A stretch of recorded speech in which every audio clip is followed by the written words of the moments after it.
Hi, and welcome to Module 3, where we are going to finally talk about how speech and language emerge in the young child. We have spent the last couple of weeks talking about some basics about how language develops biologically. Sorry about that, gotta plug my computer in. How the impact of cognitive development and environment also impact speech and language development.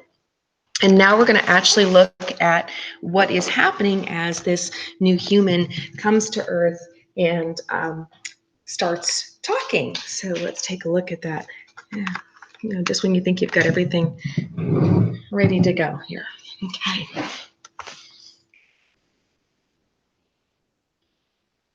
Vocabulary for this week is here on the screen, so make sure you pay attention to that. Again, ignore when it says the weeks in there. I'll edit those out in the PowerPoint. Also, you'll note that in the module itself, under the read and review, you will see a uploaded PowerPoint without the lecture attached to it.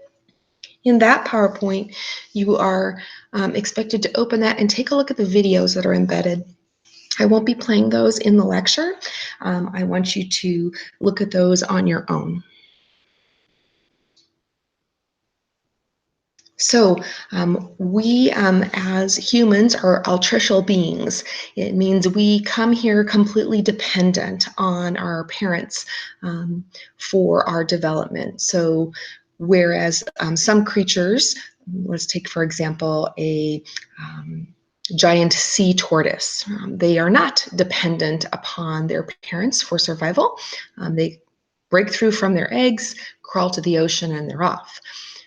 Human beings are completely dependent on their parents. Our ability to use our senses, however, is intact prenatally, as it is our main way of learning once we are born.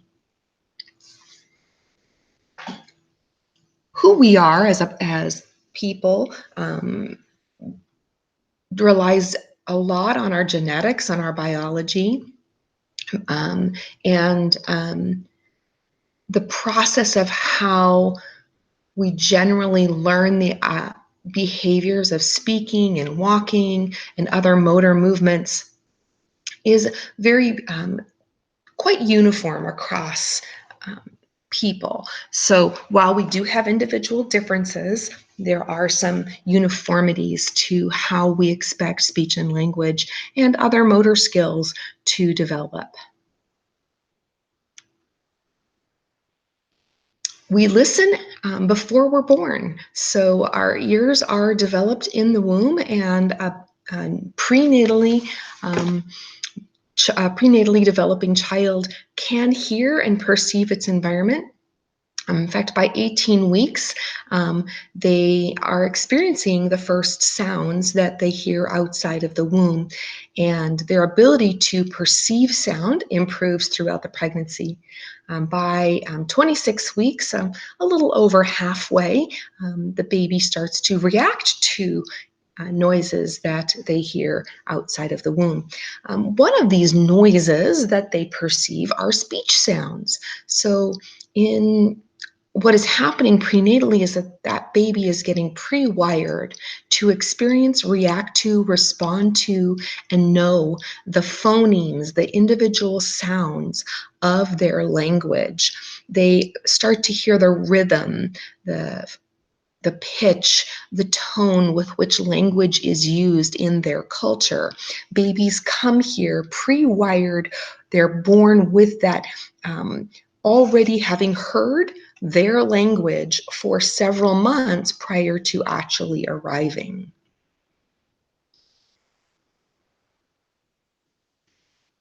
So the baby arrives, and the first thing they do is typically cry. Those first cries are done out of reflex. They are done to meet an immediate need. Anytime baby notices a change in their environment, such as tiredness, pain, hunger, they will cry. The cry results in their needs being met. but they're not done with intent. In other words, the baby doesn't go, I'm hungry, I think I'll cry because then someone's going to go get me food. That intent comes much later in their development, where it's more purposeful. But we as adults are also wired to meet the need of the crying baby. We hear the cry, it's upsetting, it bothers us, it's disturbing. We want to make it better. We want to fix whatever is distressing the child. And by doing every action we can in order to soothe the child, we are actually meeting the child's needs, which reinforce the child's need to cry. At the same time that they're making these cries, they're also going to start making other sounds: sneezes, burps, coughs, gurgles.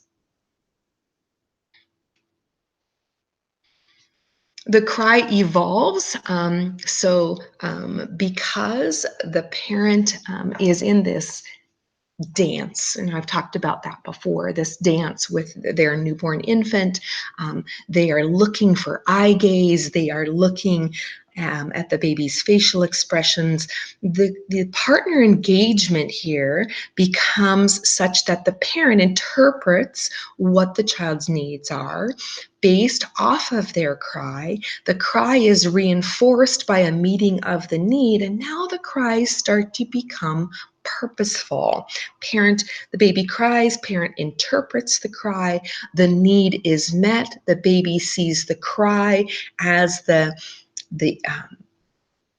tool by which their need was met. Therefore, they start to learn the relationship between the cry and the parent meeting that need.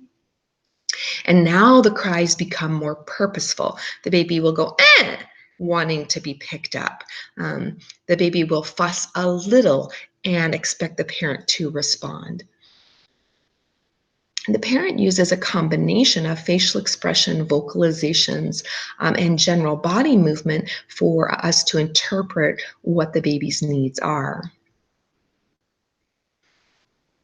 The baby starts to make connections, and they learn that their vocalizations bring the attention that they are looking for. So again, take a look at these videos from the PowerPoint. I want you to go ahead and look through those on your own. So vocalizations start to occur. Babies use a combination of vowel sounds to engage in vocal play. And this usually begins by about 2 months of age. Some babies begin a little bit sooner, some a little bit later, but generally by about 2 months old. Now, cooing is specifically vowel-like combinations. So it's the ooh, ah. I might play this one here. Let's see if I don't want to take too much of our lecture time to play these, so we'll see if this.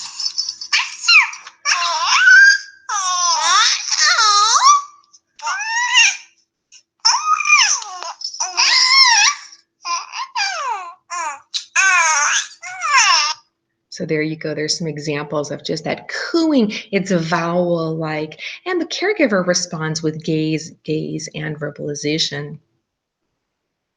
Babbling is different than cooing in that it involves some consonants that are emerging in there. In fact, there's this place we call transitional or marginal babbling because it sounds a lot like cooing, but there's this intermittent consonant that is produced in there, often a K or a G, so it sounds a little bit like ah, and baby starts to make that kind of a sound more purposefully. Reduplicated babbling is when a baby, again, reduplicates the same consonant vowel combination. So da da da da da da da da da ba ba ba ba ba ba ba ba ba ba, and they use the same combination over and over and over. Variegated babbling is where they start changing up the consonants and vowels that they are using, and they start combining consonants and vowels. And then jargon is a type of babbling, but it's specifically notable for its mimicking of adult-like intonation patterns.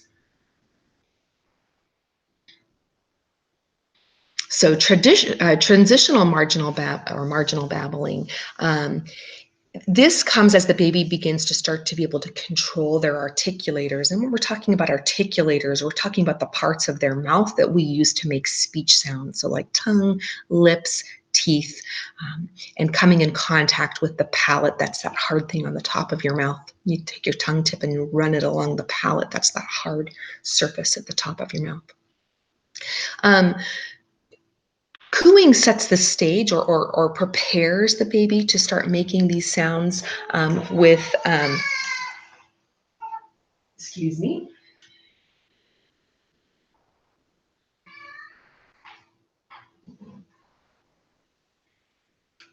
It sets the stage for true babbling.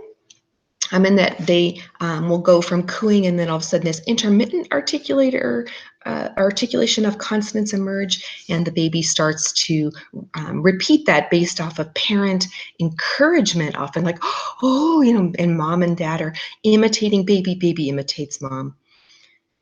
Reduplicated babbling will start around 6 or 7 months of age. Let's take a look at this little guy here.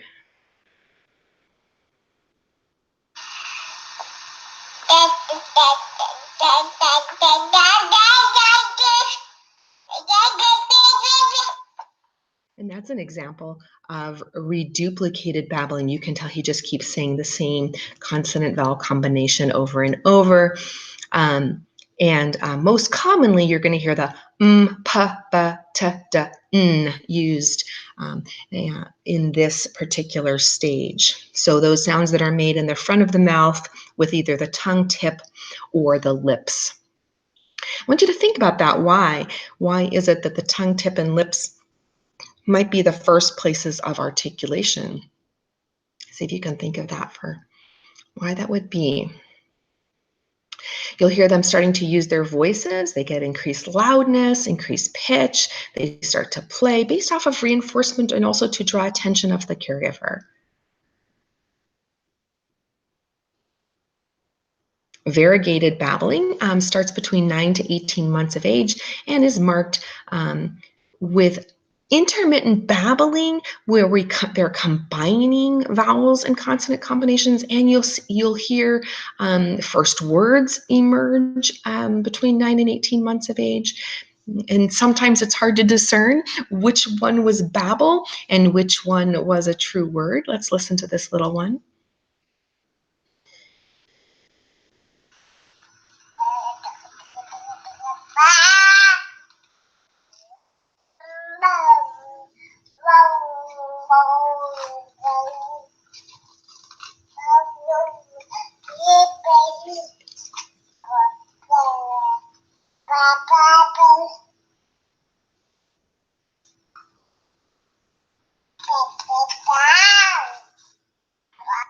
So there you go. There's a little bit of that variegated babbling. She's very purposeful in looking at her book and then just sort of imitating a bunch of vowel and consonant combinations.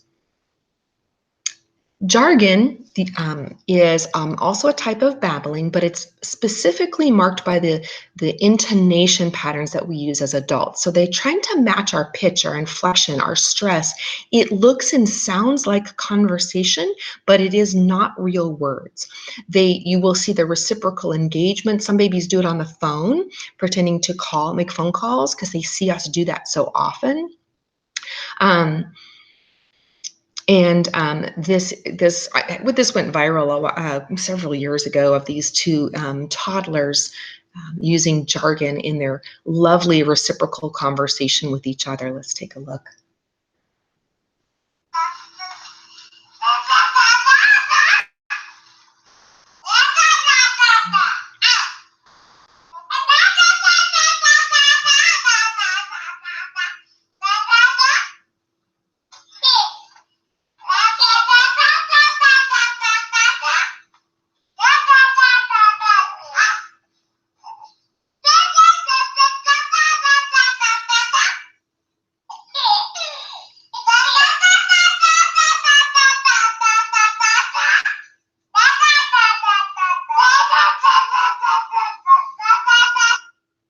Do you hear the rising question inflection from the toddler with his back to the screen?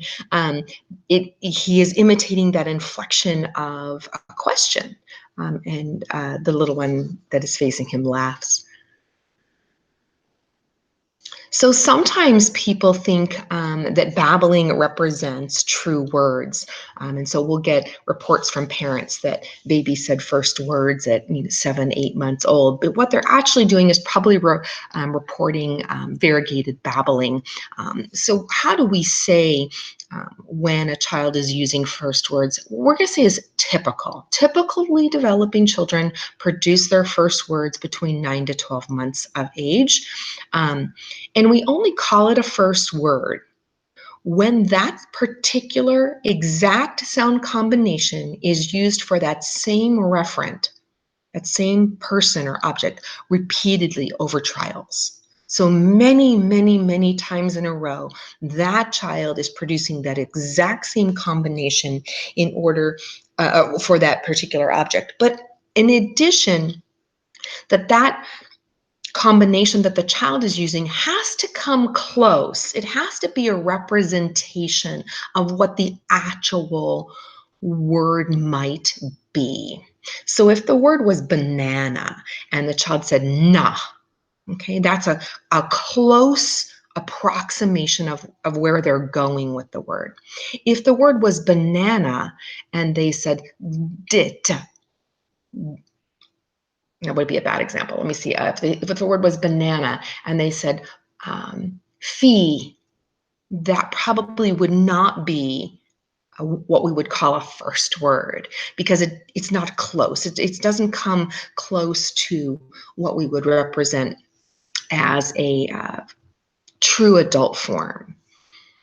First words are often those things that are most important to babies. So the people in their environment, the objects in their environment, the things that are preferred. So mama, dada, grandma, so nana, the dog, the cat, ball, car, those things that are important to them and that happen often that they notice. So again, let's go back over, well, what is a first word? It has to be used on purpose and for a purpose. It has to be the familiar sound combination. It has to be something that's recognizable as that future word, and it has to be used consistently. We call it a phonetically consistent form, or PCF. And that's the idiosyncratic productions that children use consistently for a person or object but do not approximate adult forms of the word. So I have a friend who calls his grandma Gana. Now, Gana is actually kind of a very unique form of how that baby has translated grandma into his own language, and Gana has stuck. It's idiosyncratic to that particular environment, that particular family. I've not actually ever heard that combination before. I'm sure it's out there somewhere. Yet it is representative of that person absolutely consistently, and he only says it about that person. So that would be considered a first word.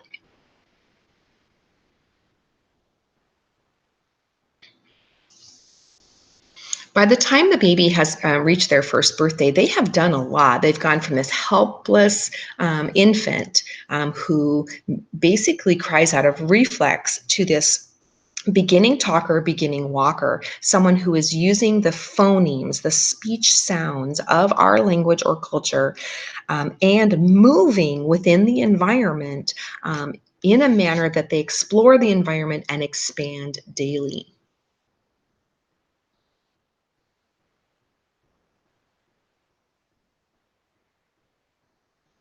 Thanks, and have a great afternoon or evening, and I will see you next week.